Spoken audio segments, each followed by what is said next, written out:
Today, Jiggy is doing trot poles in the Kula Lunge small. For those of you that haven't watched his previous videos, Jiggy is just under 9 hands. He's a purebred Shetland, otherwise known as Shetland, because they can be little monsters. Jiggy can bite and kick on occasion, but his behaviour has improved a lot just with basic handling. He's clearly too small for me to ride, which is why I have him in the Kula Lunge small and I'm long reining him. He is broken into saddle. However, he was actually broken in by my stepson when he was quite a bit younger and a lot shorter than what he is now. So future plan will be to find Jiggy another small human to ride him, because he actually goes quite nicely under saddle. Or he will when I've done a little bit more work with him again. He was quite nice under saddle. So this is actually his second time doing trot poles, because the first time I tried to use the python to video and he's so short that it won't follow him, even when I had it as low as I could, and then we just cut most of us off. It was just impossible. Yeah. So the dog you can see following is our not so much of a puppy boxer, Mika. She's actually following the whip, not the pony. And as you can see, Jiggy is cantering over the poles a little bit, but that's fine as long as he goes forward and goes over the poles. I really don't mind how he does it, especially with the two that I've set down. So if I was to slide a third pole in, they would then become trot poles, although for the size of Jiggy I probably have to move them closer together still.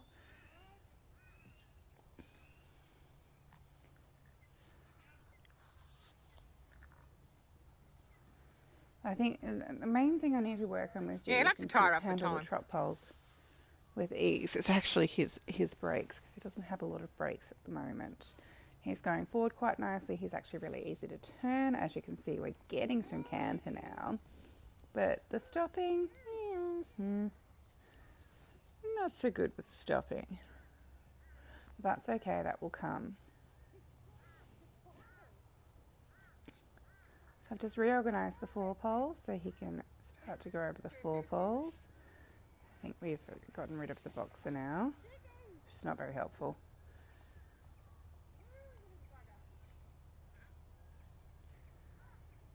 And you can see he turns quite nicely. The Kula Lunge is helping to keep him in a frame, but also it stops him from overbending too much in either direction, which makes it easier for me to control him and for me to turn him. So the side reins will simulate having a rein contact, and that means I have to do a little bit less with the long reins than I would otherwise.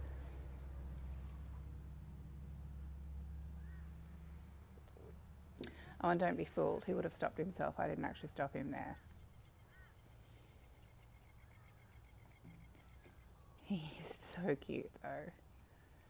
And he actually has quite a good trainable attitude. He's actually a really nice little pony. So he's a lot of fun to work with. Even when he's being naughty. That was naughty, but it's like he's literally his second time doing poles. He's allowed to make mistakes. But you do have to remember, if I'm finding him difficult to stop, then a rider that's actually meant to be his size will find it impossible for him to stop, which is why we need to reinstall the brakes. I know he had them before.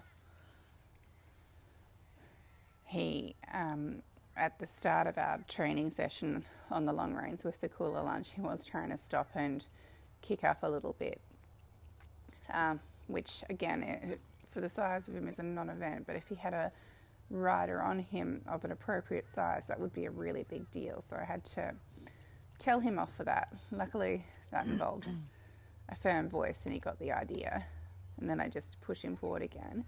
But as you can see, he's keeping his frame and rhythm and tempo over the trot poles. He's starting to lift a little bit. Obviously you're not going to see it like you would in a, shall I say, regular sized horse.